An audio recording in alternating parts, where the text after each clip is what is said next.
আপনারা আমার পিছনে যে বাড়িটা দেখতে পাচ্ছেন, এই যে এই বাড়িটা, এমন কিছু বাড়ি রয়েছে যেখানে যে মানুষগুলো থাকে তারা যখন রাত্রে ঘুমায় তখন ভয়ঙ্কর ঘুমের মধ্যে স্বপ্নে সাপ দেখে। ভয়ঙ্কর সাপ, এমন ভয়ঙ্কর সাপ যা তার শরীরের লোমগুলো দাঁড়িয়ে যায়।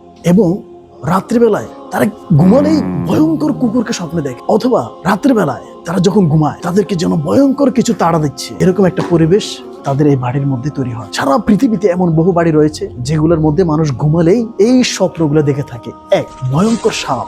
দুই, ভয়ঙ্কর কুকুর তাদেরকে তাড়া দিচ্ছে। তিন, যখন তারা ঘুমায় মনে হয় তাদেরকে ভয়ঙ্কর কিছু তাড়া দিচ্ছে। এই সকল পরিস্থিতি যাদের হয়, আপনাদের বাড়িতে যদি হয়ে থাকে তাহলে বুঝবেন আপনাদের বাড়িতে জরুরি চিকিৎসা নিতে হবে। কোরআন ও সহিহ সুন্নাহ ভিত্তিক আপনাদেরকে জানতে হবে।